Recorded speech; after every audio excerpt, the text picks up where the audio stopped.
Uh, Welcome to an Alf Summer feedback session with our good friend Blake Boles. I'm Liam. I'm Rochelle. I'm Lee. We're at Alf Summer. This here is Blake. Hello. cool, great. So Blake, tell us about your cool new project that uses a lot of Trello.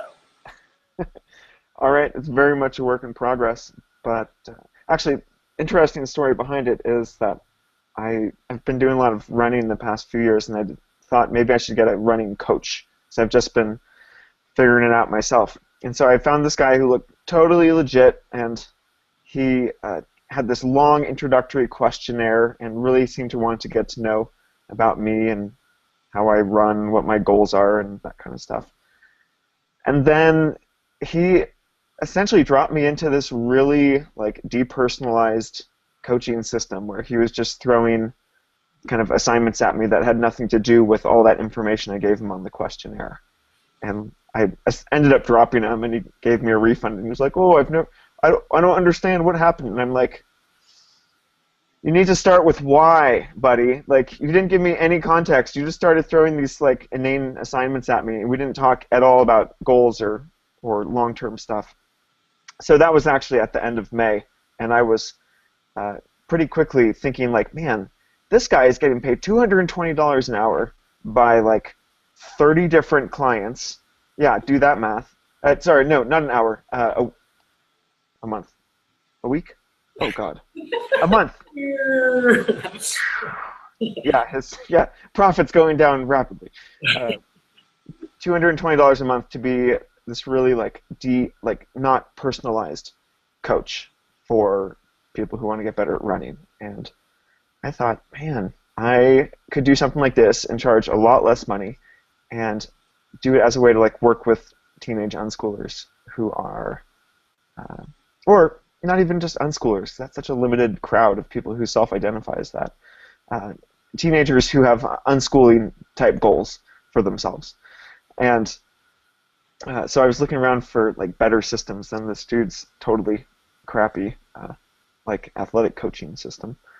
And I dabbled with Trello years and years ago, and I went back on and just browsed all the features. And I remember that you had told me, Liam, that you were completely in love, you had proposed to Trello, via Endor. And it just seemed to be the perfect system for coaching, especially young people or anyone who prefers highly visual environments. And something I realized is I did this little needs survey with a bunch of teens asking, what would you want to get out of someone who is kind of your personal coach? And almost all of them said, these are teen who they call themselves unschoolers, they all said that they feel like they don't use their time very efficiently, and they want to be more productive, even if they can't define what that means. And they just feel like they're wasting a lot of their time. And I'm like, oh, this is exactly what any adult who is in a highly creative field or works for his or herself has to deal with all the time. Anyways, that's where Trello came in. I'm experimenting right now with using it to work with teens who have these stated needs of wanting to feel like they want to do more with their time. So I'm figuring out how to use it. It's a wonderful tool, but it's still kind of limited in some important capacities that, well, I'm not sure how much you want to talk about Trello details. What'd you say? I was joking. I said, have you tried Trello Gold? Oh, yeah. Yeah, the backgrounds are great. The backgrounds, the stickers, love the stickers. Stickers. So Although you Blake, can't get rid of stickers. I have a story that might be an application you'd be interested in using for this. Yeah, please. So the running coach reminded me, I was like, maybe this could be an application that could help your running coach or anyone who is trying to coach someone through skill mastery and personalized skill mastery. So we here at Alt Summer and across the Agile Learning Network use Trello or any like same visually organized Kanban system for community mastery. And in that, we divide the Kanban into 4 or more columns, starting with awarenesses as things come up in the community. And as we discuss the awarenesses and want to try a solution, we write a solution and move it to implementation. So we retain in a physical Kanban board, we might retain the original sticky note by putting the proposed solution on top of the awareness of the problem. And then as we implement that solution, we move it across the board from implementation to practice to mastery. So I was teaching a viola student earlier this year, and the viola. I'm sorry, a what student? A viola student, like a Viola, the instrument. violin, slightly bigger violin, with a different clef and some other fun things. And she was a beginner, and so there were certain things she needed to master in playing the viola before we could move on to new subjects. And traditionally I had taken music lessons, and we always kept a notebook. And like every week in our lesson, we would write in the notebook like my assignments and pieces I had to practice and things I was working on. And then I had this big notebook of everything I had done over the year. But every week, if you need to revisit a skill, like you have to write it new in that notebook. And so I thought, what if I used a community mastery board?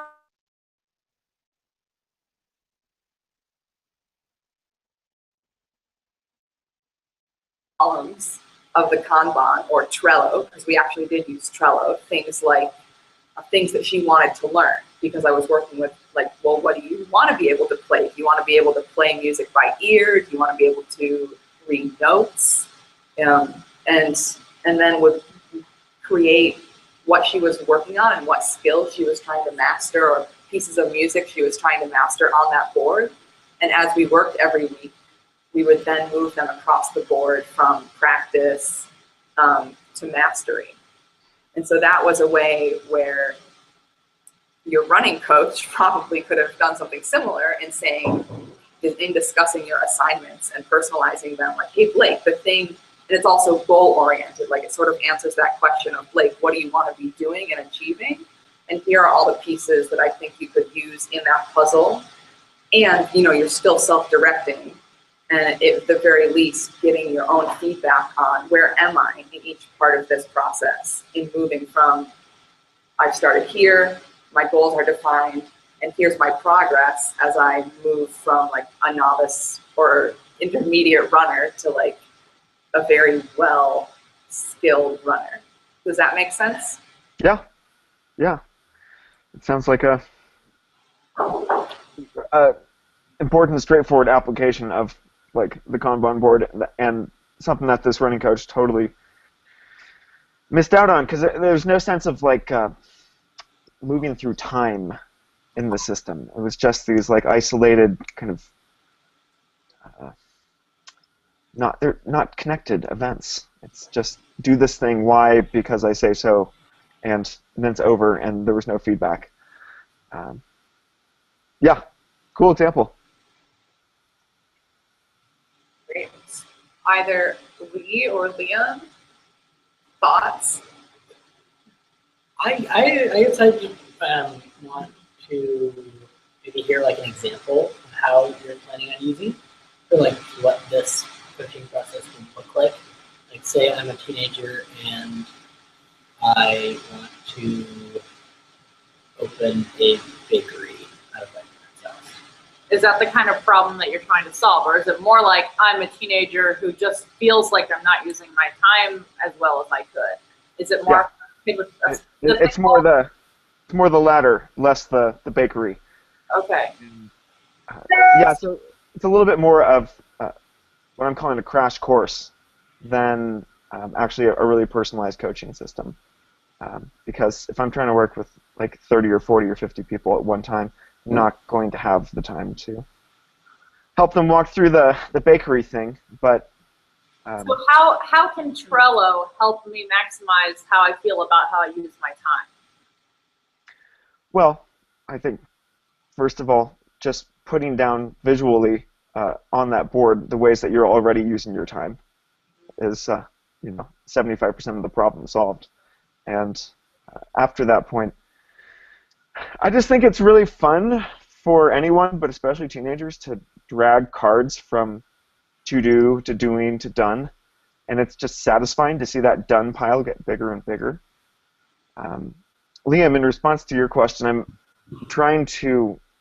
in the process of creating a really big, I've got this master Trello board list of all the different like little mini challenges and assignments and exercises that I've done for years and years, and a lot of them repeatedly with different one-on-one coaching situations I've been in.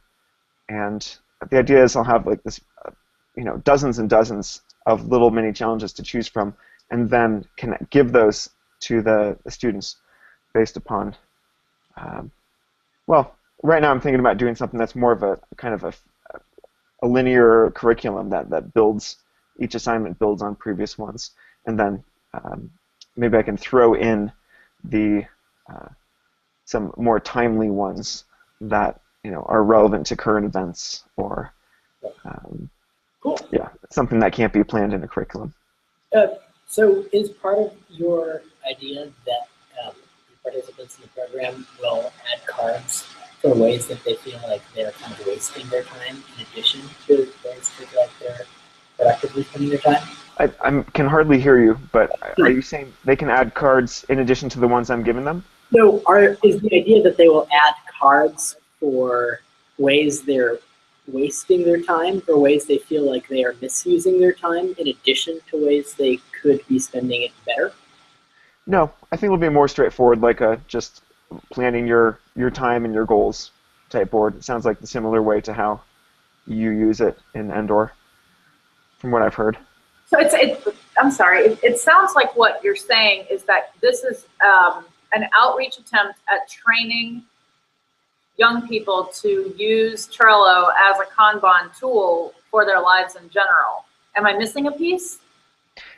Yeah, that's like the starting piece, but then the much bigger piece is all the assignments that I'm giving them that are kind of ways to go explore the world, to giving them ideas, actual concrete things to do to use their time.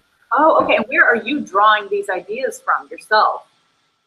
Well, shoot, I just got endless wellspring of such ideas. I mean, I wrote 3 books that are mostly for teenagers, that are mostly filled with like practical things to do, and so a lot of it's being pulled from there. Summer camps where I've worked, a lot of reading. I'm running a whole program that's based around this similar model for 10 weeks in the fall called the Adventure Semester, and so there's a lot of confluence happening there. Right, so these are things like fail 20 times in a day, go through the process of renting an apartment without really renting an apartment. Like mini challenges, kind of like that? Yes, exactly. I should just share the board with you, and then you can... Oh, that would be cool. I think that my 12-year-old would enjoy this. Is this geared toward older kids, or do you think that age would work for this? I've typically worked with a little bit older teens, and so I write challenges that require a little bit more, I think, maturity and maybe preparation to go out and do stuff totally autonomously. More mature than most 30-year-olds. Okay. Well, then maybe it's a great fit. For her, Blake. But maybe are there do you tag them for younger spectrum, older? I haven't gotten to that part yet, that far, but that's a good idea. I'm definitely going to use some elaborate system of tags. And I do want to ask back about the questions that you two sort of also just asked, because you did mention you think part of, or like 70% of the process was getting them, like if you're unsatisfied with how you spend your time, a large part of that challenge is overcome once you just start accurately recording how you currently spend your time. Mm-hmm. So I'm assuming so that it becomes really obvious and you can point to like, oh wow, I spend about 5 hours a day watching TV. Like that's a chunk of time I don't feel satisfied with that I could shift. And like I now have a number to say, oh, like today I only watched 3 hours, or like I've reached 3 hours of TV watching. and at this point I want to cut myself off and start to do something else. Are you wanting to use Trello for that type of activity or time tracking? I've got 5 teens who I'm working with in like a total alpha version of this right now, and I had them write down on their Trello schedule board what they are spending their pre-existing commitments, and that includes stuff like watching TV. And the hard part about that is it's all self-reporting, and and also it changes week to week. It might be watching all 3 seasons of House of Cards this week, and then going out and playing on the tire swing the next. So I think as an initial step of getting them to write that down and acknowledge it, that's a really powerful and important thing. If you're not on the ground and actually like observing like around the kid for a good chunk of the day, I think it's really difficult to really affect much change beyond getting them to acknowledge how much time they're spending. It's hard to do much from a distance perspective, from a distance coaching or teaching or mentorship perspective. I would say like this specifically is one of the challenges we've had at Endor about people effectively kind of self-reflecting at either the end of the day or the end of the week, because people aren't as likely to like add things to their done column that they don't feel great about doing. So if you're like, oh, played 3 hours of Pokemon, that might not go on the done column, and just like, maybe nothing will go on, or like the one chapter of a book they've read will go on. But where was I going with this? But a kind of fun metaphor we came up with 2 days ago. Lee has this concept of like a menu that I guess we won't get like super far into, but it sounds like pretty similar to what you're talking about. It does. Of like you walk into a library and there's 100,000 books, but how do you know which book to go reach out and read? So if there is this kind of like menu of content, or like you go to a restaurant with no menu, you can order anything in the world. Sorry. So we came up with this kind of metaphor for a way to organize a Kanban board, where you've got it's a food metaphor. You've got your freezer, right? These are like kind of like things you want to do later or long-term goals. Like, oh, I'm gonna get my motorcycle license, but one day. Then you get sort of like the venison steaks that you're like, oh, I'll eat those at some point. when I get around to figuring out how to cook it. Yeah. But then you've got your fridge, or let's say it's your vegetable cabinet in your fridge, and that's where you've got like your things that you intend to do that you think are like healthy and good uses of your time.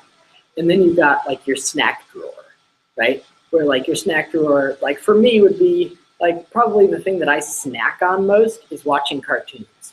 So like I would put that, snack and dessert are like maybe like similar. So after I've eaten a bunch of things, after I've put a bunch of things onto my plate, that's like doing, or like today's intentions. I'll put on my plate a bunch of things from my fridge, and then I'll like, okay, I can put a couple of snacks on there too. But however it looks at the end of the day, when it's indigestion, that's at the end of the day. Once you're done, you're reflecting upon your day. I thought that was the BM. You can look, and you can be Liam like, took this metaphor way farther than I ever knew. I know. Wait, it's not done got yet. into it. It's not done yet. Indigestion, you can be like, oh, look, all I ate was snacks today. And no, I don't actually feel super accomplished. And I know that these things are snacks because they're tagged with like the snack color. And I'm being honest with myself, like, oh, all I ate was snacks today. I didn't have that many, carrots. And then since one of the big Agile Learning Center kind of principles is blogging to create shareable value and a record at the kind of end of the week, that's your poop column. That's because it's been digested and it's come out of you, and you're like ready to move on. So when we I'm originally, just hungry now. yeah, For what? What are you hungry I think- for, Blake? the need that we were trying to meet is a very similar need to what you're trying to meet, as far as like sometimes, you know, people do want these assignments or you know, like some outside person to kind of plan some kind of quest or whatever it is. So I think that's really cool. I don't know how much time we have left, but I did have a book-related question. We have 2 minutes, I think, unless you want to say something, Lee. Yeah. Did you want to? I can spend a little bit more time than 2 minutes, just so you know. Go ahead. Okay. I just read your book this week, the Little Red Book, and the thing that affected me the most was actually in the introduction. And what I struggle with is that I find that I interact a lot with people that have a lot of either fear or arrogance about learning, where it's either a lot of fear about, oh, we don't want to be like school, we don't want to be like that, or arrogance about how, oh, we're so much better than school, and they spend all this time talking about how much better we are and not actually doing something. Mm-hmm. How do you overcome that? To, you know, like, you probably run into these people of this kind of attitude sometimes. Is there a way to kind of like a tip for moving past that, or you know, like, how have you managed to navigate dealing with someone who kind of is stuck in that rut of not wanting, just being more negative about school than positive about other stuff? I mostly avoid those people and don't talk to them. Really? Yep. If you want the honest answer, that's it. Do you run into that a lot? Yeah, and I feel it's very narrow-minded, and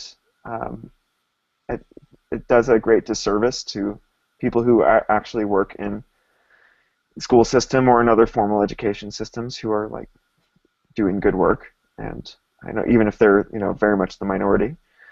And it also, I think, often is hypocritical and doesn't give much honest valuation to that person's own experiences in school. And I think it's just like kind of a seemingly like hip or sexy thing to be like, you know, fuck the system, man. You know, that's been hip and sexy ever since like 1964, and it's just too easy to throw the baby out with the bathwater. And so I'm not sure what to tell you. Like, I don't really find that my time is well spent trying to counsel people into like not being highly reactionary or not, you know, lumping everything together like all structured learning is bad or teachers are oppressors or whatever. College is always a waste of time and money. Like, no. Don't stop being ignorant is what I say. Live on air. Thank you, Blake. That was cool. Cool. Yeah. Alrighty, we have got to go. This is only the first week of Elf Summer, but a lot of people are leaving after this first week, so we have this kind of closing thing coming up. So Blake, thank you so much for joining us. And Thank you. It was nice to meet you. Good to meet you. Good to see you two again.